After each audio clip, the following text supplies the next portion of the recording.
están? Amigos, muy buenas noches.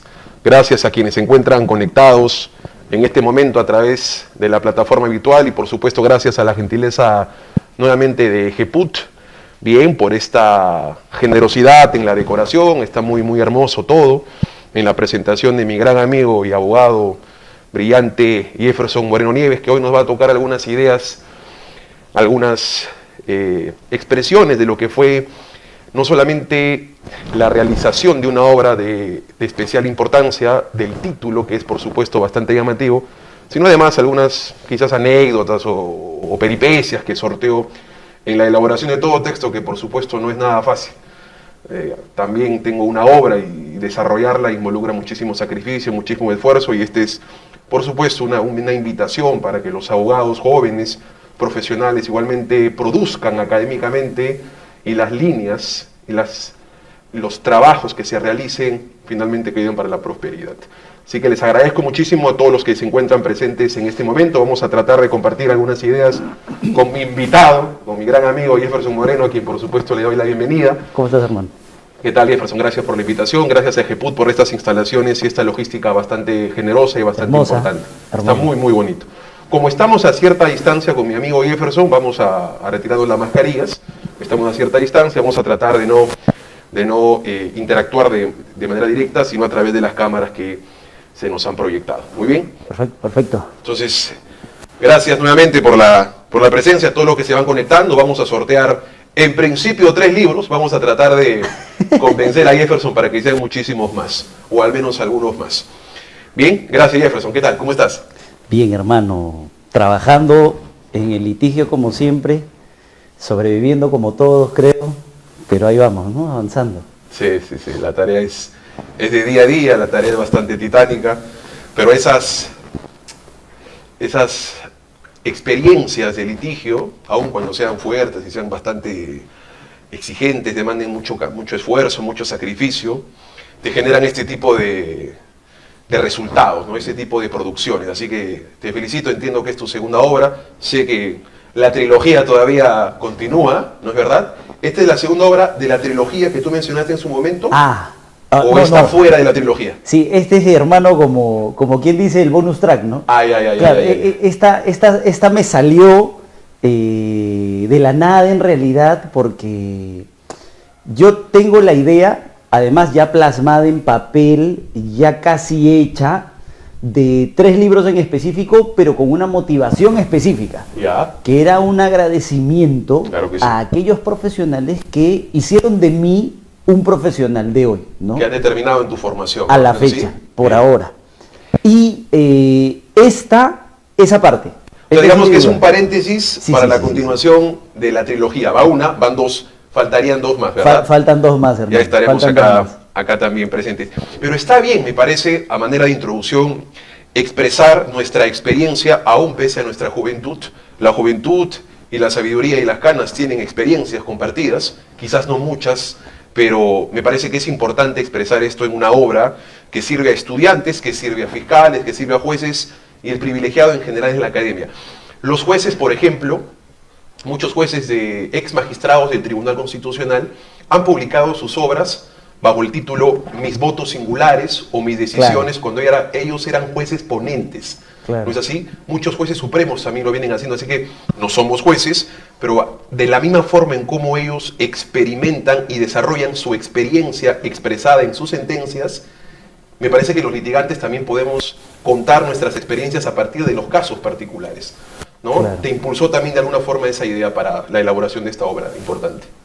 Totalmente. Mira, yo mismo he hecho el prólogo, y el prólogo lo hemos denominado de maestrías y cartones. Sí, a ver, cuéntanos un poco eso, porque me llama la atención. Y tiene una historia a partir de una anécdota que yo viví con el doctor Nagasaki cuando trabajaba con él, porque debe haber sido más o menos 2015 cuando yo empecé la primera maestría. Tengo estudiadas 3, recién una lograda con grado. En nuestra alma mater, en la San Martín. En el 2015 en la San Martín, en Ciencias Penales. Ajá. ¿Tú te imaginas la emoción, hermano, de alguien a que quería continuar en la academia, ¿no? Hacer por lo menos una vida que se considere respetable para uno mismo? Por supuesto. Entonces estaba emocionado, me había matriculado, es más, yo me pagaba los estudios con mi trabajo y me matriculo todo y empiezan las clases. Entonces le digo al doctor, me voy a la maestría. Y el doctor me dijo, ¿qué? ¿A dónde vas? A la maestría. Imagínate salir 5 de la tarde de la oficina. Claro. Yo salía de ahí pues... Trabajabas, en contexto para los que nos oyen, en ese momento en el estudio Sousa Nagasaki. Claro. Correcto. Claro. Yo trabajaba más o menos hasta las 10, 11, 12 de la noche, ¿no? Bien. Entonces, llegar a la oficina y decir, ya me voy a las 5, o sea, no es una cuestión de explotación ni nada por el estilo, ¿eh? Simplemente es algo que uno quería y como te gustaba y querías aprender, ahí te metías. Entonces el doctor me dice, ¿a dónde te vas? Y son las 5. ¿Ya?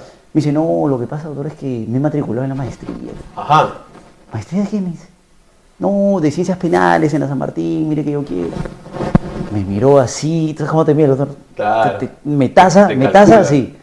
Te traza, ¿no? Voltea, agarra un expediente y me dice, y me lo da. Uy. Esta es tu mejor maestría, me dijo. Ajá. ¿Qué era? ¿Cómo así? Era un caso. Ya. Era el caso Acomarca, hermano, que es un caso de delitos contra la humanidad complejísimo. Es más, yo sé claro que tú has trabajado en la Procuraduría, ¿no? En la ONG, perdón. En el IDL. Okay. Como estudiante, estaba en la perspectiva de acá, epa. ¿no? Trabajaba con Carlos Rivera y muchos de los casos de mi tierra los conocí a partir de trabajar ahí, por eso le tengo bastante agradecimiento a quienes me formaron allí y además a la institución, ¿no? Y sabes que son súper complejos. Uf, hermano. ¿Tú te imaginas que me dio un caso de esa naturaleza y yo decía, ok, no, ya está bien? Y empezabas a trabajar el caso. Y mira, yo eso es lo que he escrito. No es que yo me haya decepcionado de la maestría, al contrario, yo sí creo que ha sido muy productiva. Pero el tiempo me demostró que mucho aprendía del litigio más que de la maestría propiamente. Porque una cosa era leer, ¿sí? Una cosa era estudiar, chancar para mi examen, y otra cosa era estudiar para prepararme en una audiencia. Sin duda. Entonces, entendí lo que el doctor me quería decir. A veces un caso termina siendo la mejor maestría. ¿Sabes cuándo descubrí y empecé a sentir que había cometido un error? Porque como empecé a descubrir que el litigio también era una maestría en sí misma, claro, y no necesariamente el grado académico, no saqué el grado, pues. O sea, terminé la maestría en ciencias penales, estoy estudiando el último ciclo de la maestría en Medellín, también de Derecho con mención en litigación oral, y terminé una maestría de enseñanza del Derecho, también en la San Martín. Sí, claro. El problema es que no sabía, por ejemplo yo, que en algún momento el sistema iba a preferir el cartón antes quizá que el trabajo. ¿Qué nos pasó a aquellos que no teníamos el grado de maestro en ese momento y fuimos expectorados del sistema universitario para, claro, te exigían el tema del cartón? Tú necesitas un cartón. Y como necesitas el cartón, bueno, a veces esas maestrías de la calle no sirven, ¿no? Exacto. Entonces yo creo que este caso, que dicho sea de paso, ya no ejerzo defensa y es por eso que me atreví a escribirlo, con la autorización de mi defendida, por supuesto, de mi ex defendida, ha constituido para mí una maestría, es más, podría decir casi un doctorado. O sea, claro, es un tema demasiado complejo. Con la juventud que uno tiene, claro, enfrentar una defensa a nivel jurídico y a nivel mediático era sumamente complejo. Sí. Entonces, he tenido que desarrollar cosas a raíz de esa defensa que nunca antes en mi vida académica y profesional había desarrollado. Todo eso que yo he podido desarrollar lo he plasmado en el libro. Tienes absoluta razón, Jefferson. A veces nuestras mejores maestrías son nuestros casos. Totalmente. Porque son muchísimo más complejos y además involucra un conocimiento dogmático, claro, una preparación mental. Claro. O sea, asumimos defensa de funcionarios públicos, alcaldes, gobernadores, congresistas, y la experiencia es titánica. No solamente es dar la talla en lo académico, sino dar la talla también en lo social, en lo profesional. Y es cierto, aun cuando necesariamente se tenga que tener un cartón para ejercer la docencia universitaria, las principales maestrías siempre están, en mi concepto, en los casos. Y nuestra principal obra no necesariamente es un caso o un texto, es nuestra familia, son nuestros hijos, que no los tengo, son nuestros padres, ¿no? Siempre sostengo eso. La mejor maestría y el mejor libro siempre va a ser la obra que proyectamos, que sepa. Y a mí me golpeó también el no enseñar. Yo acabé la maestría en la... A quienes aman. Por supuesto. O sea, hay tres cosas que amo. O sea, mi familia, la docencia, el litigio y digamos también alentar a nuestro equipo. Muchos me preguntaron hoy, a mí también, ¿por qué es que colocaron la canción de fondo de la Alianza? ¿No? Porque somos pues aliancistas, ¿no? Y me golpeó porque dejé casi un año la docencia universitaria por el bendito cartón. Me apuré, optimicé la pandemia, sacrifiqué la pandemia y traté de aventajar esos largos meses de sacrificio que teníamos o de poco trabajo que a veces teníamos los abogados penalistas. Claro. Porque recuerda que del 15 de marzo o del 17 de marzo hasta aproximadamente el 17 de julio no habían inspecciones fiscales, no habían declaraciones, no había pandemia en cuarentena. Claro. Entonces, decía alguno que no puedes calificarte como abogado penalista si no has sacado a un preso COVID. ¿No? Hay quienes sostenían eso porque la labor que teníamos en el litigio era principalmente cesaciones de prisión preventiva, solicitudes de variación. Arrancamos con habeas corpus correctivos. Arrancamos con eso. Entonces, tratamos de aventajar y me parece que tú también en el primer libro que sacas de la prolongación de prisión preventiva entiendo que también hay un desarrollo de pandemia. ¿Sí? Optimizado en ese análisis. Pero, lo optimicé. Hermano, hay algo que tú has dicho ahora, hay una frase que tú tienes que a mí me gusta mucho, creo, corrígeme si me equivoco, es el que no enseña lo que sabe, no merece saber. Quien no enseña lo que sabe, no merece saber. Me encanta, pero hay algo que yo odio mucho, y yo nunca lo he dicho en vivo, porque finalmente la primicia del doctor Moreno. No, sí, hermano, yo lo odio, o sea, es una cuestión que yo lo leo y digo, ¡ah, qué asco! Una cosa así. Yo odio que alguien busque solo el cartón. Oh, sí, sin duda. Eso me molesta muchísimo. Sí, además indigna. Hay una frase que es registro mi asistencia a efectos de certificado. Yo odio esa frase. Sí. ¿Por qué? Porque siento a veces que no me estás prestando atención en lo que estoy hablando y que no te interesa y te importa un pepino lo que estoy diciendo y que en realidad quieres el bendito cartón. Y yo creo que somos mejores que eso. O sea, somos mejores que el cartón. Esto debe implicar una reflexión en lo que estamos haciendo al día de hoy, como profesores, como alumnos, como abogados, quizás algunos como magistrados, y también debe llevar una reflexión a la autoridad, ¿no? Porque la autoridad, de un tiempo a esta parte, siempre hace prevalecer el cartón por encima de la habilidad o quizá el conocimiento. Entonces hay que buscar la forma de que ambas cosas, que no es que sean malas, ¿no? Pero hay que buscar la forma de que ambas cosas se equiparen bonito. Se complementen, ¿no? Claro. Y está bueno. Y me gusta esa experiencia en el cartón. Necesariamente tenemos que tener cartón para ejercer determinadas actividades profesionales, ¿no? Pero dentro de todo también la exigencia, digamos, de instituciones como la del SUNEDU, de obtener el magíster para ejercer la docencia, de una forma también en la perspectiva de a quien enseñas te genera cierta competitividad y quizás un respeto académico, de manera que está bien, pero hay que complementarlo. Me parece que descartenzar un poco el ejercicio de la actividad profesional y privilegiar contenidos como estos que me parecen importantes. José es capaz de cortar la partecita que he dicho y me hace quedar mal. No. O sea, no se vaya a malinterpretar. Tranquilo. No, lo que digo es esto. No está mal. No, está por supuesto. Pero, claro, cuando uno solo se concentra en eso, ahí sí está mal. No hay que privilegiar. Y cuando uno dice, bueno, no me importa lo que estén diciendo, quiero a ver cuándo me lo mandan al correo. Exacto. Ya, eso no. Exacto. Eso no. Claro, está bien. Claro. Me impresiona, por supuesto, además del contenido, esa fotito, Qué linda foto. Yo creo, un saludo para mi amigo Benji Espinosa, yo creo que te ha dado el síndrome de Benji. No. La fotito ahí en la editorial, hermano. Yo estaba premunido, tentado a hacerlo en mi libro de objeciones, pero dije no. Para mi segundo libro me va a dar el síndrome de Benji. Así que no se ve mal, digamos, expresa el litigio, el desarrollo profesional, la expresión, digamos, pasional que desarrollas en tus libros, y además no se te ve mal, que rico tipo, No. Otra figura, otro estirpe. Hay algo que quizás la gente que ve no sabe. Primero, yo no tengo nada que ver en el diseño, hermano. ¿Estás seguro? Vamos a llamar a Roger Vila. Absolutamente sincero. A mí me mandan proyectos. Lo hice con LP, mi obra. Y me dicen, ¿doctor está bien? Bueno, va. Y son muy buenos, Pero hay algo irónico, que esa foto no es de la defensa de ese caso. No es... es de la defensa de otro caso. O sea, para que veas que yo no tengo absolutamente nada que ver, hermano. Te creo. Claro. Muy bien, Jefferson. Vamos a hablar un poco sobre tu obra. Vamos, por supuesto, a desarrollar de manera bastante genérica Porque la idea es que tienes que comprarlo. La tentación no se puede acabar en una vitrina, en un espacio como este. La tentación y la exigencia es que compren el libro. Es una defensa importante porque además se desarrollan temas y problemáticas procesales que mucho se dice, pero poco se trabaja y principalmente poco se protesta en el desarrollo de las audiencias. Así que en esa línea vamos a desarrollar algunos conceptos. Te agradezco mucho por haberme enviado el índice hace 40 minutos. Pero, ¿no te ha llegado el libro todavía? Ese me acaba de llegar, yo sé que es para mí. Ese es para ti, hermano, ese es para ti. Se lo vamos a quitar a uno de las personas que están a la espera del sorteo, solo para dártelo a ti, para que no te molestes. Porque si él se molesta, o sea, la gente que nos está viendo debe entender, si él se molesta va a dejar de hablar más o menos 2 semanas, más o menos. ¿No? Más o menos. Más o menos. Con bloqueo el celular de WhatsApp. Sí. Y te bloquea. El domingo es mi cumpleaños. Tienes que llamarme a las 00 horas. Yo sí. Si me llamas al día siguiente no te respondo.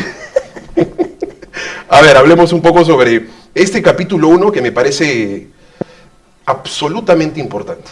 Porque arraigo no es solamente estar en casa, arraigo no solamente es tener una empresa, arraigo solamente no es tener un trabajo estable, arraigo no es solamente tener un hijo, tener una esposa, tener una conviviente. No hay que reducir el concepto de arraigo de manera de manera extrema. Hay múltiples actividades de arraigo que son perfectamente importantes. Estos ciudadanos que trabajan en Esto es Guerra tienen un arraigo. No porque trabajan en el Canal 4, sino que a veces publicitan determinadas actividades profesionales dentro de su ámbito y son perfectamente un arraigo. ¿Quién tiene su OnlyFans tiene arraigo? Tiene, por supuesto que sí, si no pregúntale a Leslie Shaw. Dime, capítulo 1, la labor de ama de casa como arraigo laboral. Sí, claro. Cuéntanos un poco sobre eso. ¿Qué pasa? Que, bueno, para el caso en concreto, la señora Heredia discutía una audiencia, primero de impedimento de salida, y luego enfrentamos una audiencia de prisión preventiva, en el caso de Azul. Sí. Y uno de los puntos para discutir en esa audiencia, obviamente, es el peligro procesal, como todos saben, y algo a lo que se aferraba mucho siempre la Fiscalía, era el hecho de que la señora no hacía nada y solo tenía actividad doméstica. Era ama de casa. Ahí hay un error, porque no se trata de que solo es ama de casa, sino que esa es una gran labor, hermano. Por supuesto que sí. Tú lo vas a comprender mejor. O sea, esa labor que realiza la madre con los hijos en la casa y el desarrollo suma como una actividad al extremo de que nuestro Código Civil reformado establece que el aporte puede ser económico, pero también puede ser el de la ama de casa, y ese es el aporte para la familia. Correcto. Entonces hay que hacer una remisión, creo yo, no a las reglas del derecho penal, ni siquiera procesal penal para definir si este es o no es arraigo, sino hay que ir a reglas extrapenales. Por ejemplo, creo que hay que diferenciar entre lo que es trabajo productivo y trabajo no productivo. Correcto. O sea, los bomberos, a los que no les pagan, que no tienen arraigo. Por supuesto. No, eso no puede pasar. Entonces, creo que eso es algo que hay que desarrollar mejor y se trabajó en su momento. Nosotros hicimos una investigación con el equipo y claro, eso lo teníamos armado para la exposición y ahora lo hemos plasmado específicamente en un desarrollo estrictamente teórico de peligro procesal con énfasis en el arraigo laboral, porque nuestro país, siendo un país tan informal, como además ya reconoció la Corte Suprema, o sea, necesita otro tipo de análisis. Así es. Me parece que es un aporte absolutamente importante y que puede ser utilizado por muchos profesionales involucrados en la academia. Mucho se decía a propósito de este concepto de reducir el arraigo al empresario, aquel que tiene un contrato definido, aquel que tiene un contrato estable, que los canillitas, bien, por la poca actividad económica que realizan, no tienen un arraigo económico estable y no tienen un arraigo laboral estable, ¿no? Las personas que venden en los kioscos periódicos se les reducía la actividad por la poca recaudación económica que ostentaba. Y así, había muchísimas actividades en un país dentro de un 80% informal, claro, en donde hay actividades laborales que permiten una subsistencia económica, que permiten un asiento familiar y además permiten un asiento jurisdiccional. Gracias, felizmente, dentro de las casaciones que me parecen importantes, la Suprema Corte... Ha habido un mejor desarrollo. En la casación 14, me parece, 45, 2018 nacional, dice, oye, arraigo económico es todo aquel que otorga subsistencia. Y puede ser un director ejecutivo del banco de crédito, puede ser un canillita. no interesa, uno ganará más, uno ganará menos, lo cierto es que ambos producen actividad laboral, se enamoran del trabajo y tienen riqueza, diferenciada ciertamente, pero riqueza. Así que me parece que ese aporte del ama de casa, porque además se optimiza el concepto, se privilegia el concepto y se pone en un lugar preferente. Ser mamá debe ser muy difícil, estar al cuidado de los niños debe ser muy difícil, producto del cuidado se enferman, tienen una atención privilegiada médica que evidentemente involucra su salud incluso hasta emocional.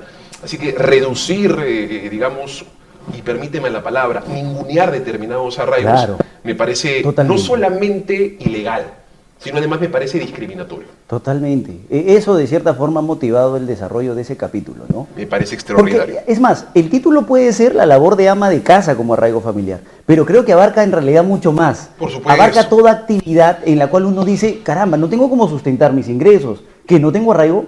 No, tranquilo, que hay un desarrollo académico. Por supuesto. No te voy a lanzar la sopa ahorita, hermano, para que la gente pueda comprar el libro, pero claro, hay un desarrollo específico que se puede trabajar, ¿no? Así es, y me parece me parece significativamente importante ese aporte en clave de aquellos clientes que no tienen unas condiciones contractuales definidas y que esto apoya muchísimo. Total. El capítulo 3, el 2 no lo vamos a señalar para generar pues ese apetito académico que tiene que tener todo lector en una obra importante como la tuya, mi querido amigo. El capítulo 3 la intitulas: El plazo en las diligencias preliminares, uso indebido de la legislación de crimen organizado en aspectos procesales. Quiero entrar y decir muchísimas cosas, pero te he prometido que voy a cumplir mi función de entrevistador. No me empelono. Voy a cumplir mi función de entrevistador. Así que, hermano, luces, cámara y acción contigo. Mira, te solo voy a contar el problema. ¿Qué pasó? Que las diligencias preliminares, en este caso, tuvieron una duración de más o menos 3 años. Ya. Y 36 meses. 36 meses, ¿no? Bien. Entonces, en principio eso es legal, ¿no? Jurisprudencialmente hablando. Pero era interesante porque la fiscalía decía que este era un caso complejo. Y como era un caso complejo, el plazo era de 36 meses. Entonces yo paraba la oreja y decía un ratito, pero si es un caso complejo, no le corresponde 36 meses, le corresponde 8. Así es. Y la fiscalía nos dijo, este no es un caso de crimen organizado, por si acaso. O sea, escrito. Ajá. Escrito. Yo no puedo revelar datos de una investigación reservada, pero por escrito ellos decían, y además yo me he cuidado mucho de ser muy respetuoso de la legalidad, de no revelar ningún tipo de reserva profesional y menos de reserva de la investigación. La información que está plasmada acá está basada en datos públicos, de audiencias públicas. Correcto. Dicho sea de paso. Correcto. Entonces, ¿qué pasa? Que ellos decían, este no es un caso de crimen, pero voy a utilizar 36 meses. Entonces decía, ratito, hay un problema.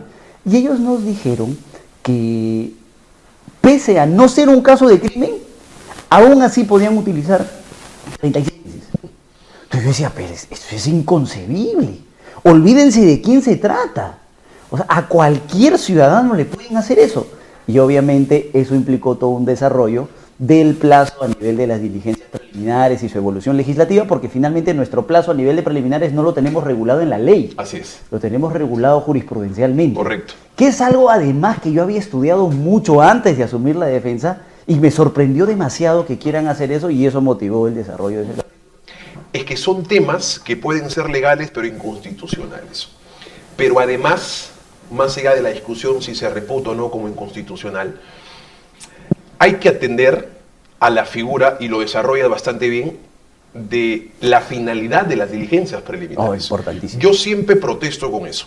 Las diligencias preliminares, dentro de un concepto bastante práctico, son actos inaplazables, impostergables y de ejecución inmediata, porque justamente quieres cautelar la información o cautelar la evidencia.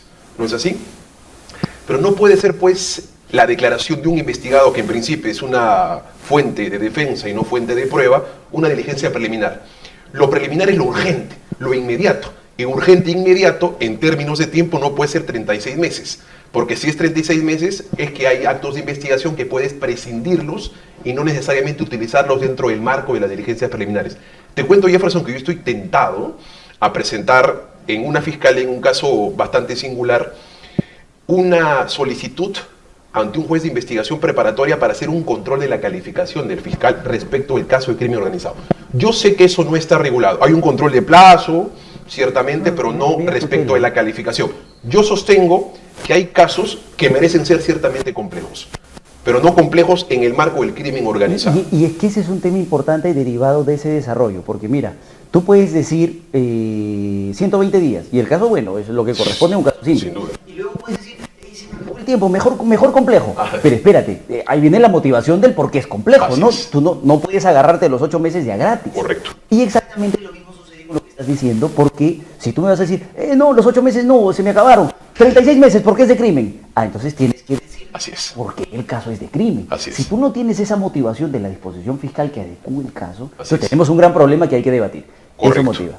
Y el juez, aun cuando no esté regulado, e insisto con esto porque mira, a nivel de la investigación preparatoria se puede acudir hasta 68 incidentes, hay 68 audiencias, algunas conocidas, algunas no conocidas, solamente en el marco de la investigación preparatoria. Pero no hay una en particular respecto a la calificación, porque se reputa que el fiscal define su estrategia, claro, define su plazo y define la complejidad además. Pero insisto, a veces se utiliza perversamente un tiempo bastante ancho cuando la investigación es flaca, no solamente en cuanto al contexto fáctico, sino al contexto principalmente probatorio. Pero como el juez no puede dejar de administrar justicia, aún en defecto, y yo agrego, ante la ausencia de regulación del legislador, estoy tentado a hacer eso, y tu libro me va a servir muchísimo como insumo, así que ojalá, hermano, voy a darle aplique. Te cuento cómo me fue. Ojalá. ¿Está bien? Hay una partecita, es en el prólogo, que dice que lo único que yo quisiera, a ver si me permites las palabras, lo único que yo quisiera es aportar. Así es. Pero hay una frase que yo siempre he utilizado y que he tratado de plasmarla aquí en el párrafo final, que está dedicada en realidad a todos los que quieran leerlo, porque dice, y es una parte de agradecimiento a todos ustedes, estimados lectores, mi gratitud eterna por confiar en alguien que solo quiere ofrecer lo poco que tiene y que pretende ser un modelo como mínimo de lo que no se debe hacer, ¿no? O sea, y si tú encuentras un error, ya no lo vuelvas a cometer. Esa es la idea. Me gusta esa frase también, así como tú dices que asumes una frase mía como válida, yo tengo muchas tuyas. Si voy a servir de ejemplo, hasta del mal ejemplo puedo servir. Totalmente, ¿no? hermano, totalmente. Sí. Y además, saliendo un poco de los capítulos, me gusta mucho que agradezcas a tu equipo de trabajo. No. Me gusta. Es que sin ellos... Ellos transmiten nuestra confianza y reposamos a veces en ellos. Katy, la Madrid, la conoces perfectamente. Los he visto en el concurso de litigación oral homenaje. Sí. No sé si cometo una infidencia, me van a matar. Ya la dije. A mi equipo. Ok. Yo la voy a decir en vivo y en directo. Vale, adelante. Segunda revelación del doctor Jefferson Moreno. Recientemente hubo un concurso de litigación oral que organizó un grupo de estudio en homenaje al doctor Nakazaki. Así es. Y me invitaron para ser jurado de la final. Y cuando terminó el debate del juicio, nos fuimos a deliberar los jueces. Y en la discusión, yo di mi voto, todos dieron su voto. Hermano, te voy a ser sincero. Mi voto fue por tu equipo. Sí, yo sé. Y me vapulearon entre todos. Dije, no voy a hacer voto singular, así que... Y te agradezco mucho, porque para los que no saben, ese digamos, saludo al equipo arequipeño, felicito tu trabajo, felicito extraordinariamente tu trabajo. Espectacular. Pero el equipo con el que compitió son mis asistentes, ¿no? Muy buena. Katy La Madrid, Piero y Renzo Córdoba. Me gustó. Y a ellos también les agradezco en la obra, como a Sheila, Fabio, Iván, Yulín y muchos aquellos que participaron, como tú también lo haces con tu equipo de trabajo. Y eso me parece interesante. Te cuento que para este caso, para este concurso, estuve convocado para ser juez, junto al doctor César Nakazaki, a su hijo, a Benji, bueno, y contigo. Pero hermano, aunque esto sea una infracción a la profesionalidad que tiene que tener todo abogado, yo no podía ser imparcial. No. Garantía de imparcialidad. No podía ser imparcial, no. O sea, Juan Carlos, pero eres profesional y ante todo está tu imparcialidad, no, hermano. Así como cuando uno ama, lleva al altar a una mujer, también deja y la abraza. O la deja de lado para poder, no en términos matrimoniales, sino lo que trato de decir es que así como cuando amas, das un consejo, también debes de apartarte por ese amor. Sí. Y como los quiero muchísimo y los amo por la formación y por el apoyo que ellos me brindan día a día, porque aprendo además muchísimo con ellos, era imposible poder tener un trato paritario. Y no era justo para el equipo arequipeño, que además es internacional, no era justo para la institución, no era justo para el concurso, porque, te confieso, qué bueno. No podía ser imparcial porque, insisto, así como cuando uno ama, abraza, también tiene que dejarlos un momento. Mira, pero qué bueno que eso se haga, ¿no? Porque yo estaba, ¿no?, escuchando y decía, caramba, me he preocupado. Dije, ¿ya me quedé sin trabajo? Claro, porque, oye, ellos litigan muy bien. Y yo creo que todos son estudiantes o bachilleres, creo. Sí. Y se pelean, o sea, en la interna, porque yo estoy con ellos, son insoportables, pero para bien. Son bueno, bellamente insoportables. Discuten cuando les propongo algún escrito, no, les sabes que esté equivocado. ¿Ok? Me confrontan, aportan, y eso es interesante porque son, y siempre sostengo esto, son abogados sin medalla. ¿No? Son abogados sin carnet. Y eso es importante porque cuando vayan, y esto lo digo a todos los estudiantes que han participado y los felicito, cuando vayan a las audiencias reales, con identidad propia y de carne y hueso, no les va a afectar, porque ya vienen experiencia. Ojo, solo una observación. Y aprovechando, bueno, esto no es de litigación oral, pero solo una observación. Adelante. Yo sí creo que nosotros tenemos que empezar a construir una litigación peruana, hermano. A la perucha. Y claro, perdónenme que ahorita estamos de cristal, hermano, tú dices algo. No, hermano. Entonces, me voy preso. No, ¿sabes qué pasa? Me están diciendo que estoy atacando el matrimonio. No, yo estoy diciendo que así como cuando uno ama, abraza, a veces tiene que por amor dejar a algunas personas y no necesariamente dentro de un concepto. Tú has dejado ya muy seguido, ¿eh? Ya muy seguido. Sí. Ese tema en la interna. Pero bueno, qué bueno, porque yo creo que este es el momento, ¿no? Y si de algo hemos de servir, que sea, aunque sea de mal ejemplo, y que alguien diga, está bien así, pero yo lo voy a hacer mejor. Y entonces qué bacán. Y así crecemos todos, ¿no? Sale un comentario en La República, sale una investigación del Cuarto Poder, sale una investigación en Panorama y se quiere utilizar como evidencia periodística, como evidencia en la investigación. Tú desarrollas eso en el capítulo 4, me parece muy novedoso. La Corte Interamericana tiene un desarrollo importante en eso. Totalmente. En el caso en donde asumí defensa con mi amigo, nuestro amigo Benji Espinosa, en el caso de los denominados, hay que etiquetar el caso porque lastimosamente se les conoce no por el apellido, por el nombre del ciudadano, sino por el caso. El caso de los narcoindultos, hubo bastante información periodística y ese juzgado penal colegiado trabajó bastante bien el tema. Cuéntanos un poco, porque en el capítulo 4 tú la titulas como las notas periodísticas y su valor probatorio en el proceso penal. Sí, hermano, sin lugar a dudas, la defensa de personajes que son muy públicos, como la señora Heredia, implican varias cosas. Implica primero que tú tengas que luchar contra el sistema, que ya tú te tienes que dejar llevar. Yo no soy muy seguidor de que los casos se litiguen en el juzgado y se litiguen en un set de televisión. Pero un día me dijo mi maestro que uno tiene que acoplarse a esa situación, porque a veces si no lo haces terminas vapuleado, ¿no? Pero ¿qué pasa? La defensa de este tipo de personajes puede generar hasta cierta forma un poco de repudio en el abogado. Y lo que las personas no logran entender es que lo que se genere en ese caso, hermano, nos va a pasar absolutamente a todos. Así es. Y a veces yo me mato intentando trasladar esa información y decirles, por favor, no piensen en una persona, piensen en todos. La condena que le hacen a una persona con ilegalidades, las interpretaciones arbitrarias que se hacen del código terminan para nosotros y terminan rebotando en algún momento en un amigo muy cercano, en un familiar, en un padre, en la madre, en el hermano. Entonces hay que tener mucho cuidado con eso. Entonces yo creo que eso implica una gran responsabilidad. El saber transmitir la información a las personas para que ellos entiendan que no se trata de la defensa solo de ese caso, se trata de la defensa del sistema en sí mismo. Pero bueno, si no los logras convencer, ya bueno, no puedes ir contra la corriente. Entonces, ¿qué pasa? Casos como estos, de personajes muy públicos, genera siempre que como elemento o como prueba se incorporen notas periodísticas, reportajes, etc. Entonces, uno pelea mucho con eso, ¿no? Hoy que se trabaja mucho con páginas falsas, que se comparte información por todos lados, resulta que un día apareció una información, uy, qué curioso, un día antes de la audiencia, en el que dicen que hay alguien que dice que ella está intrometida en ese caso. Entonces hay que analizar jurídicamente esa información. Y les quiero dar un dato, no lo voy a decir desarrollado, pero la Corte Interamericana efectivamente tiene un análisis muy interesante, donde en un primer momento tiene una primera idea, la reformula y actualmente tiene un nuevo desarrollo respecto de cuál es el valor probatorio de las notas periodísticas. Correcto. Entonces, eso es algo que nadie toma en cuenta en nuestro país. porque nos gusta, obviamente, la comidilla, que salga la cosa en la noticia y que eso se traslade a la información para condenar, que bravo, métanlo preso, ¿cierto? Así es. Entonces, eso obviamente no es adecuado porque no se hace un análisis estrictamente jurídico, ¿no? Yo ya me cansé de intentar explicar jurídicamente. No sé si tú lo sigues al doctor Nakazaki en Twitter, por ejemplo, y el doctor Nakazaki, a ver, hay gente que lo insulta, le comenta, le grita, y él intenta hacerlos reflexionar jurídicamente y les explica. Sí, se toma el trabajo. Y se toma el trabajo de explicarles. Sí. Y ellos no entienden. Entonces yo le digo, doctor, usted tiene que ver, a ver, quién le hace el comentario, quién le hace la pregunta, quién le hace el ataque.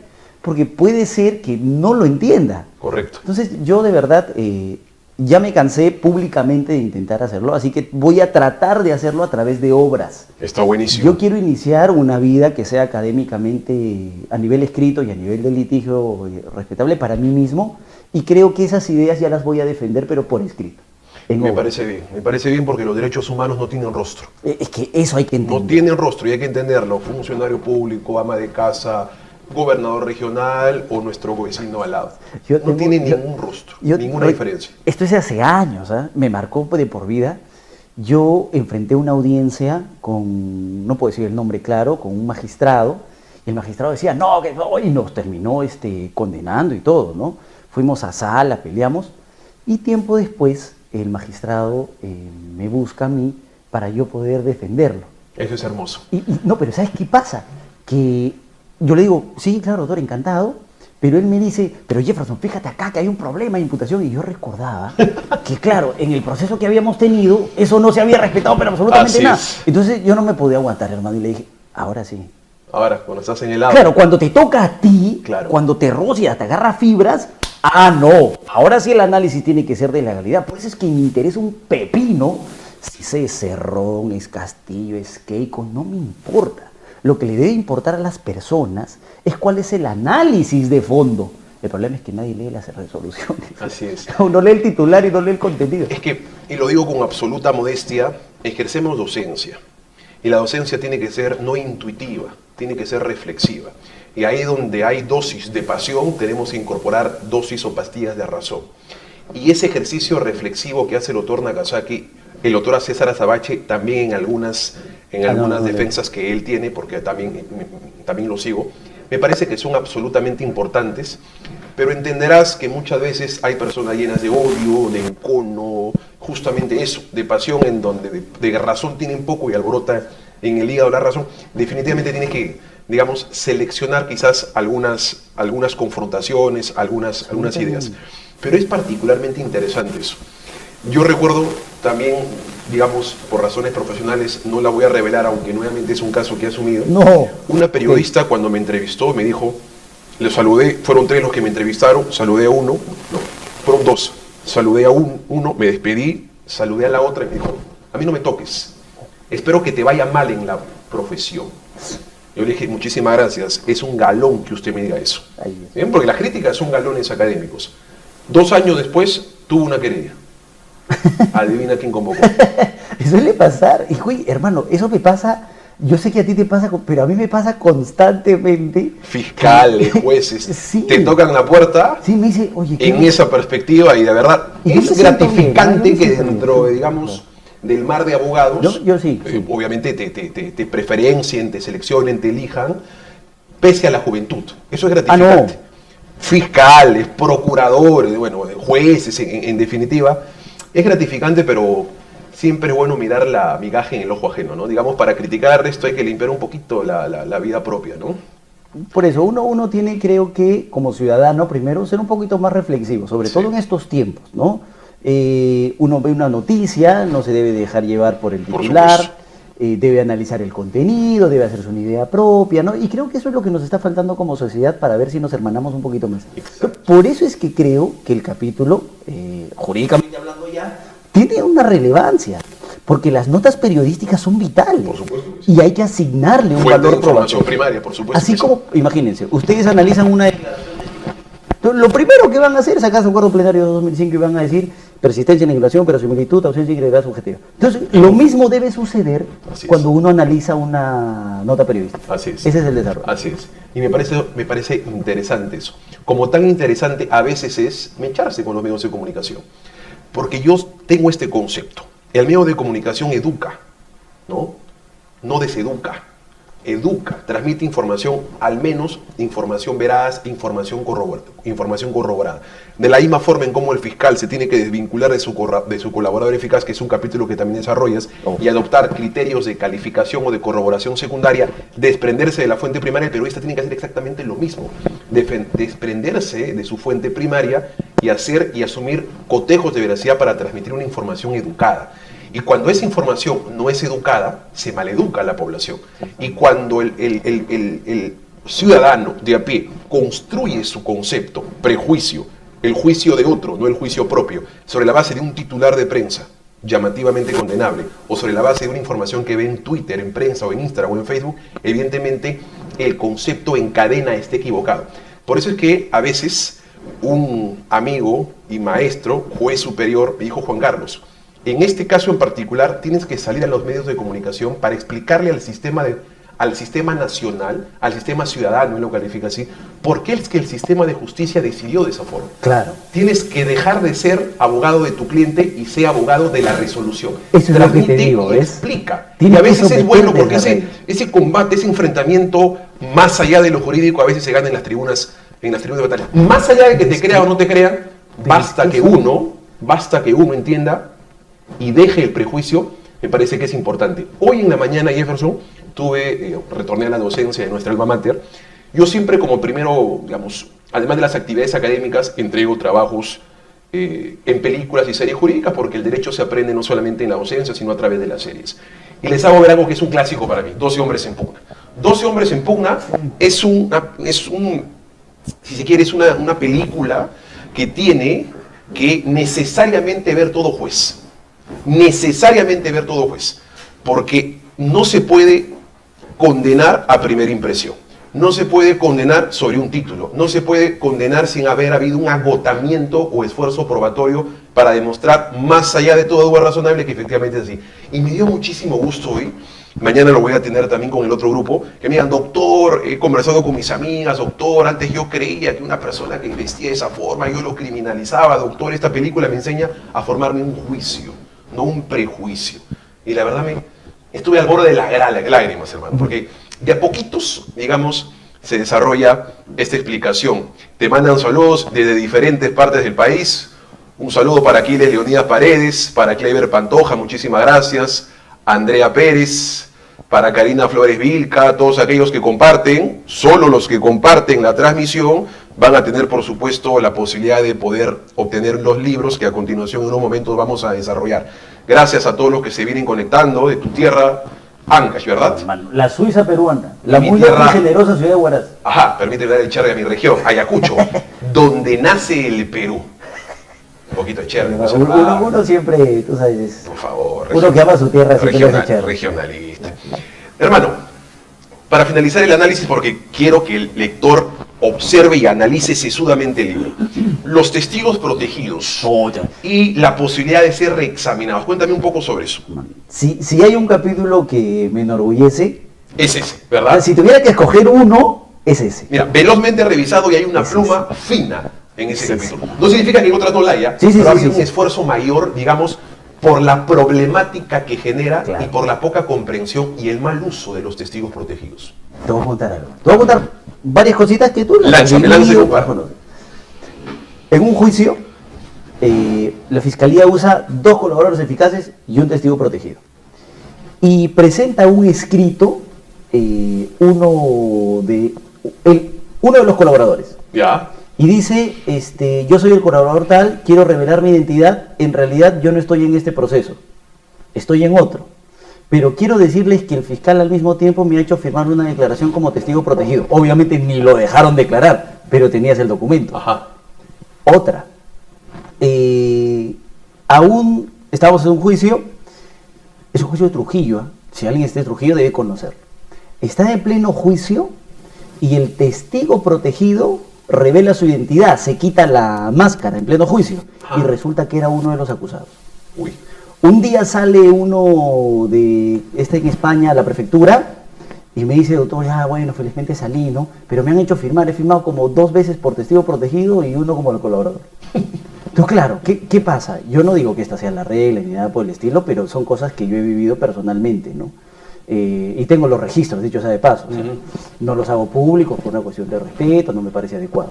Pero sí creo que hay un uso indebido, obviamente el colaborador y todo lo que uno ya conoce, pero creo que el colaborador ha encontrado algunas soluciones. Imagínate la solución esta de la posibilidad de interrogarlo. Las fórmulas compensatorias. Epa. Que también lo desarrollas. Claro, es otro capítulo. Que también lo desarrollas. O que el juez pida la declaración en una audiencia de prisión, que también es posible. Así es. Pero creo que el testigo protegido no tiene forma. Aún es muy precario, embrionario todavía. No, claro, no puede ser, no puede seguir pasando en nuestro país, ciudadanos, por favor, que se usen testigos protegidos a diestra y siniestra y esa decisión esté exenta de control. Así es. Eso no puede pasar. Entonces, a mí me parece que el código sí tiene una solución. Y esa solución es el reexamen. No me quiero emocionar como para lanzarme, pero creo que es el reexamen de el pedido de reexamen que se hace ante el juez de la investigación preparatoria de la decisión que tiene el fiscal de proteger a un testigo. Y eso está regulado, sino que hay que interpretarla. Podríamos discutir, pero por lo menos hay que empezar el debate. Así es. Porque no pueden seguir pasando cosas como esas, ¿no? Entonces a mí me gusta mucho ese capítulo, además, por lo que ha implicado en mi vida de litigante. Y en el caso en concreto también que tuvimos una discusión muy bonita sobre la aplicación del testigo protegido con un gran fiscal superior, dicho sea de paso que ya no está. Oliver... No sé, Robert. Es que me parece un fiscalazo. Qué bueno, ¿no? Me parece un fiscalazo, y lo digo con nombre y apellido. Oliver Chávez. El doctor Reyes. Oliver Reyes. Reyes Oliver Chávez, sí. Es un fiscalazo. Mi hermano, yo... Me parece bueno, más allá de que estemos en trincheras opuestas, me parece un fiscal objetivo. Muy académico,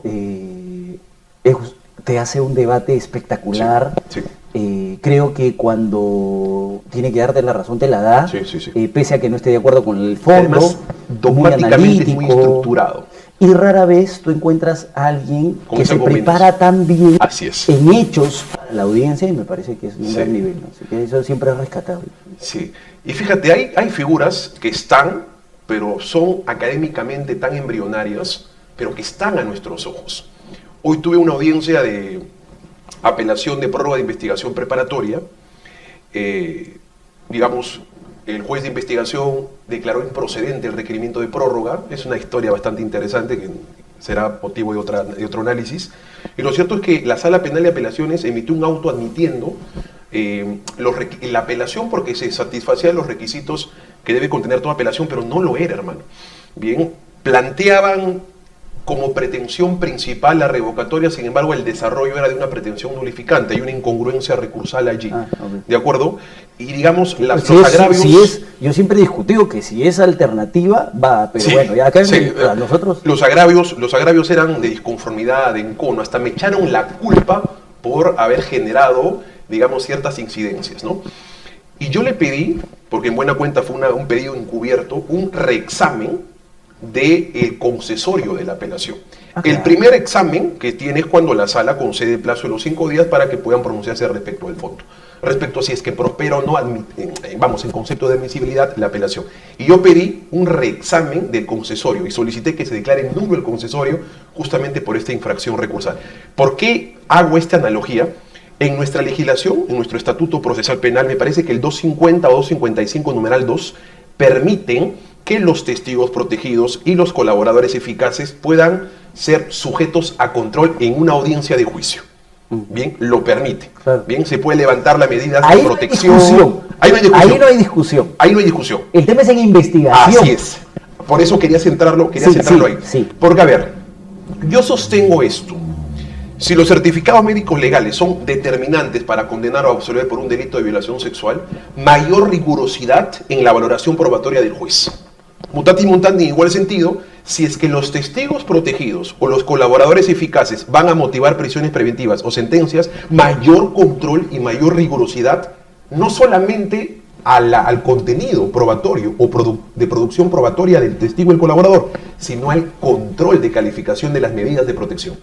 ¿Qué pasa si un testigo va a juicio y dice, señor juez, vamos a solicitar la presencia de tal testigo protegido, porque actualmente viene siendo amenazado y viene siendo objeto de represalias? ¿Vamos a creer en el fiscal? la palabra del fiscal es prueba, ¿cómo sabemos si al día del juicio efectivamente se encuentra amenazado? Esa amenaza es cierta, no es expectaticia. ¿Por qué no podemos revelar esa identidad? El problema es que alguien te puede responder y te va a decir que el fiscal otorga fe pública. Por supuesto. ¿Qué es lo que han hecho con el traslado de la declaración del colaborador? Porque se supone que sacan una actita donde está toda la parte y uno dice, oye, pero esto ¿cómo sé qué es? Así es. Lo estoy diciendo yo. Muchísima información, extraen solamente 4 o 5 preguntillos. Claro, sí. Claro. Entonces, ahí viene el tema de discusión, creo, para la investigación. Esto es todo un tema interesante. En la investigación. Claro, es para la investigación, porque creo que para el juicio finalmente la norma es clara, si es posible, el levantamiento, etcétera, y ahí nadie discute, ahí todos lo piden. A veces. Claro, yo sé que no todos... En este caso que te comento, el narcoindulto fue bastante interesante porque el colaborador eficaz, a exigencia del juez, utilizando un ejercicio del artículo que te hago mención, y un ejercicio de control de convencionalidad respecto a lo que significa utilizar un testigo protegido o un colaborador eficaz. Relaja la inmediación, relaja la contradicción, el principio de contradicción en un contrainterrogatorio supone conocer la identidad del testigo para poder confrontarlo y utilizar el sagrado mandamiento número 1 del contraexamen, que es descalificar o desacreditar al testigo. Y los jueces, permítame terminar la idea, utilizaron una sentencia, que la conoces y la desarrollas, del caso Comunidad Mapuche versus Chile, y establecieron medidas compensatorias para establecer que el colaborador debe dejar la voz mutada y la revelación de identidad, porque, lo que te comento, no había a la fecha de la declaración del colaborador en juicio una amenaza cierta, era una amenaza expectaticia y no se creyó solamente en lo dicho por el fiscal. Entonces no documentó y eso permitió que confrontemos al colaborador eficaz en vivo y en directo. Hermano, mira, me has hecho acordar ahorita con tu ejemplo. Y quiero manifestarlo para que quienes lo lean y ahorita lo escuchen, entiendan, por el amor de Dios, que este no es un tema de personas. Ah, no, totalmente, hermano. Esto no es un tema de Nadine Heredia, ¿no? Así es. Esto es un tema de Keiko Fujimori. Así es. Yo estuve viendo el juicio de Guillermo Bermejo. Ajá. Uy, ¿ya? Hermano. Mira. Hay bastante abuso, hay más allá de discrepancias. Tú puedes tener tu discrepancia política, no te gusta, me mira feo, o sea, lo que tú quieras, ¿sí? Que puede ser, de paso, que yo me incluya en las discrepancias políticas, ¿sí? Pero es que, hermano, uno es, si de verdad quiere hacerla o intentar hacerla de académico, tiene que ser muy objetivo. ¿Y sabes qué pasa? Que estaba viendo el juicio, porque yo siempre he dicho, al baño con Justicia TV, a comer con Justicia TV, a dormir con Justicia TV, no tiene que estar pegado. Y ahora con mi librito además. O te llevas tu librito, ¿no? De la defensa de Nadine Heredia, también puede ser. Claro, no lo vayas a... Pero, no. yo estaba viendo el juicio y... Además que tiene un buen abogado, dicho sea de paso, es un buen amigo y creo que es un gran abogado. Lo sé, es nuestro amigo, gran abogado. Está declarando el testigo protegido. Ojo, testigo protegido. Sí, lo vi, hermano. Y de pronto, escúchame, eso no lo he compartido todavía, seguro que esto ya lo saco, pero de pronto se escucha, obvio, tú tienes la pantalla apagada de la declaración del testigo y se supone que alguien está hablando y tú entiendes que es el testigo protegido. Y se escucha una voz de alguien que al parecer le estaba soplando. Sí. ¿La viste? Sí. Entonces el abogado, bueno, primero el acusado, que no debe importar quién es, dice, oye, le están soplando. Sí. Y el juez dice, señor, usted no puede intervenir. Sí, no. Y el abogado dice, pero es que es clarito que le están hablando, le están dando la respuesta, ¿no? Y al extremo de que el juez para la cosa, para el interrogatorio y dice, a ver, un ratito, prende su cámara, testigo protegido, salga un ratito, ¿quién está con usted? Y se aparece quien está con el testigo protegido, le dice, no, la verdad es que estaba hablando por teléfono. Yo soy el libreto, le dijo. No, estaba hablando por teléfono, le dice, estaba por allá, y si no que se ha escuchado. Entonces, ese tipo de cosas a mí de verdad me generan demasiado. Y a mí me hacen renegar, hermano. Mira, me han contado que te has peleado el otro día con el procurador, me han contado. Sí, me han contado. Fue muy generosa mi pelea con él por denominarlo así. Fíjate que en una audiencia me empeloné. Para que la gente entienda qué significa empelonar. Es un verbo que uno puede utilizar en cualquier momento, ¿no? Cuando extremas, que implica, claro. Hay mucha pasión y ya pides a veces cosas pues impracticables, ¿no? Sí. Pero acá tuvo una consecuencia interesante. El testigo estaba en el baño. Estaba en el baño, una falta de respeto a la administración de justicia. No te creo. Lo recesaron y luego fue a su Sí, estaba en el baño, o sea, no sé si estaba haciendo sus necesidades fisiológicas, pero estaba en el baño, era un fondo de baño. Le llamaron la atención, fue a un asiento. Y claramente se veía, porque yo soy especialmente espeso para que vean la cámara. O sea, si vamos a utilizar un sistema de justicia virtual, hay que ser extremadamente rigurosos. Aunque lo veas, hermano, yo comparto la pantalla, mitad mi declaración y mitad la pantalla. Dije, señor juez, en 3 ocasiones el testigo mira hacia arriba y aparentemente tiene un libreto porque parece un prompter. La única alternativa de que la defensa siga continuando en este juicio es 2 alternativas. Una, en que el testigo declare físicamente y usted recese, postergue esta audiencia, o doctor, ya hemos iniciado. Es que es la última alternativa para poder cautelar la espontaneidad en la declaración. Porque el testigo en 3 ocasiones, 2 veces usted le llamó la atención, una la advertí, esté mirando hacia arriba y aparentemente tiene un libreto. O hay 2 alternativas, o que el testigo vaya a juicio en la fecha que ustedes quieran, se sesione una fecha especial donde todos estemos presentes, o 2, que coloque un celular atrás suyo para poder ver si efectivamente es. Le doy esa alternativa al testigo. No lo ha aceptado, creo, hasta ahorita. Yo le he escuchado que le han pedido, sí, pero creo que nadie la ha aceptado. ¿En ese juicio? La aceptaron una. Y bueno. 2, fue un caso bastante delicado. Pedí por excepción, al tratarse de un interrogatorio pericial, que por tratarse del perito, y al usar prueba demostrativa, tú sabes, eso es empelonarse, por ejemplo, ¿no? Llevar la evidencia del testigo métrico, un maniquí que al final nunca lo utilicé, y otros instrumentos que son aplicables para sincerar la explicación científica en aspectos cristianos a través de prueba gráfica y demostrativa, me fue a chimbote y me permitieron los jueces con bastante hidalguía. Y me fui, y por excepción permitieron que la declaración del testigo haya sido realizada de manera física, más allá de la obtención del resultado, porque fue bastante titánico confrontar a un perito. A veces no hay que entrar a las aguas del perito porque la explicación termina ahogándote. Me pareció que se puede hacer y que es bastante interesante, Por eso digo, o sea, todas estas cosas que uno conoce, que uno ve, que uno escucha, deben llevarnos a reflexiones que sean, por el amor de Dios, estrictamente jurídicas. Así es. Y tengan una solución académica. Entonces, eso es lo que he intentado desarrollar. Una última, hay más capítulos, pero una última. El funcionario de facto. No. Cuéntale a Borra, cuéntale a Jean-Pierre, cuéntale a Joel Barrera, a Clever Pantoja, a Eric Rodolfo Álvarez, Álvaro Esteban Dávila, a todos ustedes, muchísimas gracias por la importante transmisión y visitas que tenemos hasta este momento, porque la presencia de Jefferson ya garantiza ello. Cuéntales a todos ellos, y a quienes no he mencionado, ¿qué significa un funcionario de facto? Me parece que está en el capítulo 7, ¿no? Ese es el último capítulo. Ya. Es el último, y va de Yapa. ¿Qué es el funcionario de facto? Va de Yapa, ¿sabes por qué? Porque el libro... Una chiquita nada más, porque es un tema muy profundo. No, claro, pero el libro desarrolla en realidad aspectos meramente procesales, pero hay un tema sustancial que sí se tocó someramente en el caso, que era la imputación que se le hacía a la señora como una funcionaria de facto. Ajá. ¿Sí?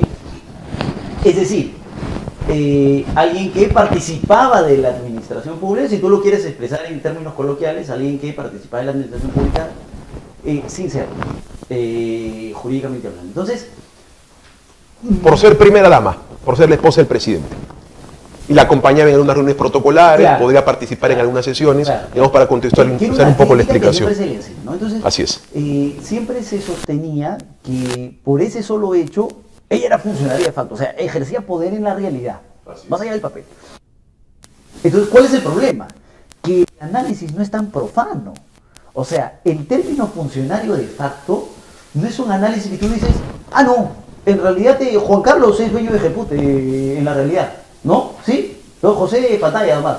Es que eso no es tan sencillo como presentarlo en una realidad nuestra, sino que si tú lo quieres presentar en un proceso penal tiene requisitos específicos. Y nosotros hemos tenido casos, en realidad, que han hecho ese desarrollo. Quizá el más conocido sea el de Vladimiro Montesinos, sin lugar a dudas, y creo que vamos a tener un desarrollo más con este caso del señor Heredia, y gracias. Muy amable, José. Y creo que es posible que por ahí alguien quiera trabajar un funcionario de facto con Vladimir Cerrón, por ejemplo, ¿no? Ajá. Es una posibilidad, es posible. Yo la manejo, pero por el amor de Dios, independientemente de si nos guste o no nos guste, el análisis, por favor, que sea estrictamente académico, correcto, independientemente de quién es el sujeto. Entonces, ese capítulo desarrolla esos requisitos. específicamente que deben concurrir para que se considere en un caso concreto a una persona como funcionario de partido. Correcto, correcto. El derecho penal no puede ser popular, no puede medir antipatías, simpatías, sino estricta reflexión académica, y me parece que en esa línea de afirmación y de consolidación de la academia vas, mi querido amigo. Muchísimas gracias. Hay otros capítulos más, pero evidentemente no vamos a desnudar el libro. La idea es que ustedes lo desnuden académicamente y profundicen en su análisis. Vamos a hacer una suerte de preguntas, ¿te parece? Para compartir los libros que nos has traído. Por supuesto va a ser a quienes han compartido este evento. Formulo una pregunta, yo formulo otra a partir de los textos. ¿Ya? Claro. A ver, tú primero. El primero que veamos, con el requisito que ha compartido, ¿cierto? Es el que se obtiene el libro, la comunicación directamente es con José. José, ¿cuál es tu celular o el correo electrónico para...? Tendrían que venir acá para recogerlo, ¿no? Miren, no me vayan a decir que no, yo los he traído, acá los dejo. No te lo vayas a llevar, Juan Carlos. Okay. Yo los dejo acá con José, ustedes pueden venir a recogerlos aquí. Trato, para entrevistadores, en la medida de lo posible cumplir mi palabra. Tú sabes que el abogado es criticado por... Pero para entrevistador. No, sí. Viene mi regalía. Ay. Sí, tú sabes. José, el correo es egeput@hotmail.com. A Gmail. Egeput, E-G-E-P-U-D. egeput@hotmail.com, y el número es 923-52-7190. Reitero, me siento locutor de radio. 923-52-7190. Quienes obtengan los libros, o bien al correo, o bien al número telefónico para poder adquirirlos. Lanza la primera pregunta, mi querido amigo. De lo que hemos dicho, para que estén concentrados. A ver, de lo que hemos hablado. De lo que hemos dicho. ¿Cuál es el primer capítulo del libro? O sea, ahí arrancamos. A quienes se han quedado desde el inicio. ¿Cuál es el primer capítulo del libro? ¿Cuál es el primer capítulo del libro, no? Kelly Sáenz, ¿cómo estás? José Gabriel, Eric Soto. Tengo otra pregunta. O también... No, es que ya la lanzaste. Ya van a responder y luego viene la crítica, hermano. Tú sabes que... A ver. No, Maestría no es el primer capítulo. Ese iba a preguntar, es el prólogo. El prólogo se llama... Pero está bien, es confuso, está bien. Maestrías y cartones. Ahí está. ¿No? La labor materna como arraigo laboral. Esa es. Eliana Núñez. Eliana, espero que estés bien. Eliana Núñez, estimado José. Eliana Núñez. Ya está. Esa es. Claro.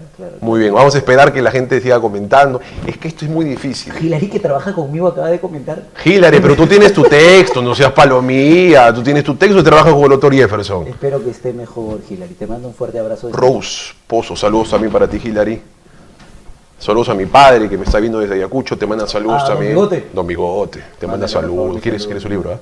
No, claro. Su libro, no, para él es abogado. Él es abogado de facto. Él es abogado de facto. Para tratar en uno, abogado de facto. Okay. Hermano, lánzate tú otra pregunta. Espera, que terminen porque recién. A ver, sí. En 10 segundos arrancamos la segunda pregunta. Es como el cantante, ¿no? Dice, la música. Sí. Y ¿sabes? Cada vez que hago esto, porque es muy difícil que contesten al mismo tiempo, me escriben, doctor, yo lo hice, por favor, sea así, un librito. Y yo lo doy, hermano, porque me parece tan tierno que alguien te siga y te pidan información académica que hay que darla. El que no sabe lo que enseñan, no merece saberlo. Qué buena frase, hermano. Pero yo te voy a decir algo. Esto lo iba a guardar para otra entrevista, pero... Ya van tres revelaciones del doctor Jefferson Moreno, pero para mi amigo César Uzcategui y Jefferson Farfán. Mira, yo no hago esto por una cuestión económica. O sea, yo no vendo libros, ¿sí? Es más, te voy a decir algo, yo no cobro. Yo tampoco. La obra en Egeput, la obra en LP, estamos en Egeput, la obra en LP, siempre es bueno. Dice como César Acuña que le dice que te gusta la cerveza. Sí. No cobré ninguna regalía. No, es que nada. Mira, es producción académica pura, hermano. Estrictamente económico, la verdad es que yo vivo de litigio. Ese no es mi tema, pero lo que me gusta es compartirlo. Así es. Por ahí que me han dejado algunos ejemplares, así que en la medida de lo posible estoy que entrego a la mayor cantidad de personas posible, ¿no? Buenazo. Segunda pregunta. Yo contesté como doctor, no se haga el cielo, ya me están atacando, hermano. No, oye, un poquito de respeto, por favor, al entrevistado. Todas, Susan Arlete estén todas, hermano. Haces una conferencia en Nueva York, ahí está Susan. Una conferencia en Acapulco, ahí está Susan. Es increíble. Siempre muy entusiasta, académica también. Sí, siempre con esa hambruna académica que nos. Susan, un abrazo. Para ti, comentarista derecho también. Muy bien. Nuevamente repito los números: 923 52 71 90 o a ejeput@gmail.com, mi querida Eliana Núñez. Segunda pregunta. Espera. Dale. Ahora sí, Juan Carlos va a lanzar la segunda pregunta para sortear el segundo libro. El segundo libro. Quien escriba primero la respuesta. Esa es. Sí, ya, ok. A ver, esa atentos, es. Ya. Hice mención dentro del análisis del testigo protegido a una sentencia de la Corte Interamericana de Derechos Humanos. ¿Cuál es? Ese es para el que ha estado atento. Así es. Ese es para el que ha estado atento. ¿Cuál es? Gracias, Aquiles. Vamos a ver. Jean-Pierre, ¿cómo estás? Misael, José Gabriel. Una ganadora de facto. La gente chacotea, la gente chacotea. Una habilidad de respuesta, pero... No, pero es... Exacto. No. Gianfranco Toledo, Comunidad Mapuche versus Chile. Pero aquí el nombre completo, hermano. El caso se llama Norín Catrimán, cierto, pero yo lo mencioné como Comunidad Mapuche versus Chile. Así que... Pero... No, ya, es que así lo mencioné. Pablo trabaja conmigo. Pablito Suárez, hermano. Pablito Suárez, un poco de respeto. Sabes que Pablito en la simulación de juicio que hicimos con mis denuncias en San Martín fue acusado, ¿no? Sí, fue el acusado. Fue el presunto... El delito es muy fuerte, era un caso de parricidio, pero él era acusado. Y lo hace espectacularmente bien, hermano. Sí, lloró. Sí, bien. Está entrenado. Está entrenado, pues hermano, está entrenado. ¿Quién lo ganó, Josecito? Gianfranco Toledo, al 923 52 71 90. ejeput@gmail.com. Creo que después de ser abogado voy a ser... El doctor Andrés Sota, muchísimas gracias, maestro. Un fuerte abrazo. Andrés, saludos para ti. Qué gusto recibir un saludo de ti. Intelectualmente brillante, Andresito. Carlis, un fuerte abrazo. Aquiles, Juan Osvaldo. Perdóname, yo le quiero regalar un libro a Aquiles, maestro, porque él contestó primero, solo que no puso el... Ya, esa ya en la interna. Sí, aquí les tienes un libro de autoría y expresión, la palabra se honra como el alegato de apertura, totalmente. Así que ya sabes, eso es otro aparte, eso es aparte. No, sí. Muy bien, Aquiles. Totalmente. Aquiles Leonidas Paredes. Está bien.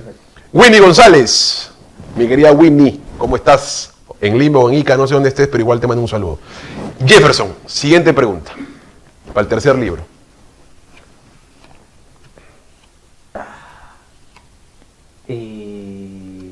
A ver, espérame.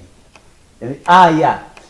Yo hice en el tema de la labor de ama de casa como arraigo laboral. Así es. Yo hice una diferencia así muy breve entre dos tipos de trabajo. Ajá. ¿Cierto? Es más, cité el caso de los bomberos, porque me parece que ellos también tienen arraigo, pese a que no hay una retribución. Así es. Buena. Este es para que estaba extremadamente concentrado. Claro. A ver. Formulo apelación contra el sorteo. Digo, la gente chacotea. Solicito un reexamen. Reexamen. Saludos Argentina, ¿viste? Saludos, Josué, ¿viste? Walter Carrasco. Walter Carrasco fue el primero. Productivo y no productivo. Walter Carrasco. Oye, la gente ha estado bien atenta, hermano. Yo pensé, ¿cuánto vamos? 1 hora con 27. Me dijiste 20 minutos, pelado. Hermano, tú sabes que yo... Te hace el pelo, me va a botar de mi casa. Tú sabes que yo soy así. No, oye, muchísimas gracias a todos, de verdad. ¿Le agregamos el requisito que estén hinchas del mejor equipo del Perú? No. Sí. En las dos siguientes. Ya, ¿cuál los siguientes? Hermano, bueno, un paréntesis. Jefferson Moreno en la interna me dijo, Juan Carlos, no me digas tantos, 10. Le dije, no, yo le dije 10. No, ya tengo un poco. 5, no, ya 2 más le dije, para que sean 5. Y Jefferson, como los quiere, como te quiere a ti Omar, como te quiere a ti Juan, como te quiere a ti Jorge, como los quiere, me ha dicho que generosamente va a agregar 2 más. El público lo ha pedido, te están observando, así que por favor, Pelonchi, ¿cómo me van a decir eso? Un poco de respeto a la población. No, pero con todo respeto. A la población. Con todo respeto. No, claro. Entonces 2 más. Señor Pelonchi. 2 más. 2 más. Sí, el público, hermano. 2 más, ya. Vamos a regalar. Otra pregunta. Vamos a regalar 2 libros más. No lo llegué a publicar, pero tú leíste la dedicatoria. Ah.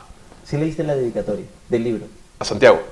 No lo digas, pues, hermano, ya no puede ser una pregunta. No, es que no le esa cuña, hermano. Es que tiene que ser información que se ha expresado acá. ¿Te gusta la cerveza? Ellos no, quizás no lo han tenido. Y no lo tienen porque... Por favor, maestro, no te pases, pelado. No, es que no es una información que se ha ventilado, pues, hermano. Bien pelotado. Otra, pero que hayas dicho, pues, otra que hayas dicho. A ver, hermano, ayúdame, por favor. Ya, a ver, yo una. Ayúdame. A ver. Ah, ya sé. Cuarto libro. Cuarto libro, ¿ya? Sí, cuarto libro. Ya que seamos hinchas de Alianza, ya está bien, no hay ningún problema, ya. Si ustedes dan la respuesta. Esa foto que está en la portada del libro. Espera. Excelente entrevista a León de la Cumbia, ¿no? Ya son graciosos, hermano. No, que son palomitas. Jerusalén en todo sentido, ¿eh? En nuestro país lo imposible se hace posible. No, esto es espectacular, hermano. Bueno, todavía no lo veo, Está bien. Dale, hermano.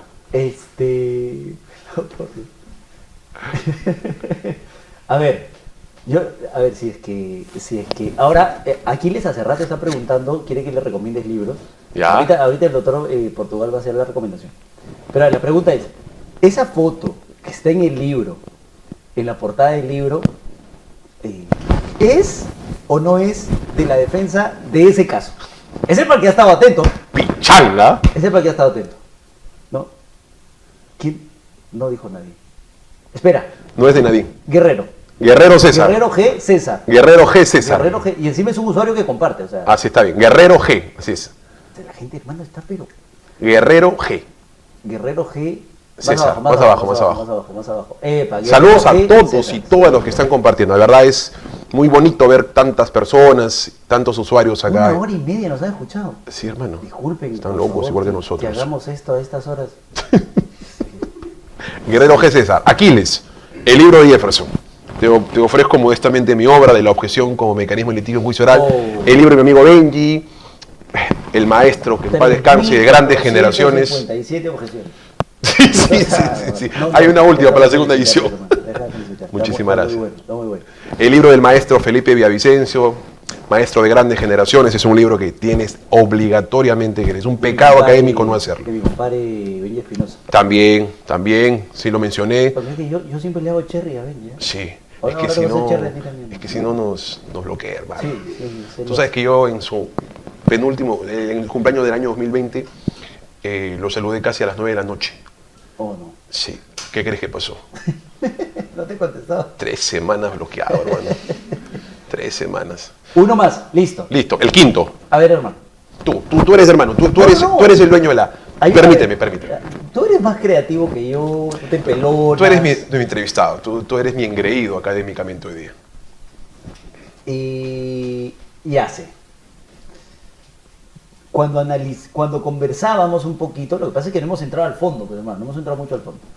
Cuando hemos conversado respecto del valor probatorio de las notas periodísticas, citamos a un órgano jurisdiccional, ¿sí?, que tenía una primera posición y que luego cambió. ¿Sí? ¿Sí? Así es. Es más, ¿cité el nombre del caso? Buena. No lo citaste. Buena. No cité el nombre del caso. Ok. Vamos a ver. Gracias, estimado. Manuel Torres.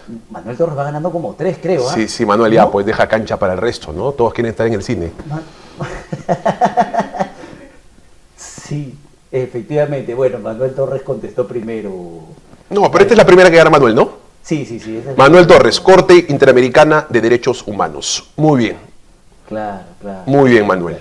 Léanla porque tienen como 6 pronunciamientos interesantes que hemos desarrollado que luego fueron cambiando. O sea, la Corte inicia con un desarrollo pequeño y luego amplía ese rango. Entonces eso sí es importante. Es bastante interesante. Bien, hermano. Muchísimas gracias a los que han participado hasta este momento. Saludos a todos. No voy a señalar regiones Marlen Lam, ¿cómo estás? Felicidades, gracias. Alberto Enrique Huaraz, Ayacucho, Cusco, Ica, Tacna, Huánuco, Trujillo, a todo el mundo, hasta argentinos nos han visto hoy, hasta ecuatorianos y bolivianos también han estado presentes. A todos, absolutamente a todos, muchísimas gracias por estar presentes hasta este momento. Gracias, mi querido amigo, siempre es un gustazo estar contigo. Tenemos participación en muchos eventos académicos, facilitas mucho las cosas porque además hay mucha química, los que no nos conocen somos amigos hace muchísimos años, nos fastidiamos siempre, vamos al estadio juntos, hemos viajado en alguna ocasión a Cancún, es otra historia, sí, a Cancún juntos. De lo que se puede contar, ¿no? Sí. Yo te conozco, hermano, desde que Benji te correteaba correazo. No tenías que decir. La otra vez contaste lo de Suana y me dejaste mal parado. ¿Cómo es el que me agarró a correazo? Perdón. ¿Qué es eso? Bueno, yo te conozco hace muchos años, mi hermano. Muchísimas gracias. Compartimos defensas en la docencia, la verdad siempre es, mi querido amigo, un lujazo tenerte, así que muchísimas gracias por tu presencia. Y gracias a José y a Ejeput. A Ejeput por estas instalaciones, gracias José, y espero que esta no sea la última, porque significaría que no estaríamos acá para una siguiente obra. Así no. Estoy sacando una obra bastante interesante, sale en diciembre. Ajá. Sí, ya la segunda, quiero sacar una cada 2 años, pero... Es bien difícil. Hermano, es bien difícil. Pero es apasionante. Sí, mira, yo he tenido la ventaja de que... asombroso, es hermoso. Hermano, este material yo lo he tenido casi desarrollado. Y eso explico en el prólogo, de que este es el trabajo de la defensa. Entonces ha sido mucho más sencillo trasladar la defensa al material, ¿no? Pero empezar de cero es complicadísimo, ¿no? Así es. Muchísimas gracias a todos. Siempre dejen huellas. Si somos aves de paso, tratemos de dejar huella día a día, ¿no? En todo sentido. Gracias Jefferson, gracias Ejeput, gracias José, gracias a ustedes que nos han estado presenciando y aguantando hasta este momento. Muchísimas gracias y buenas noches. Hasta otra oportunidad.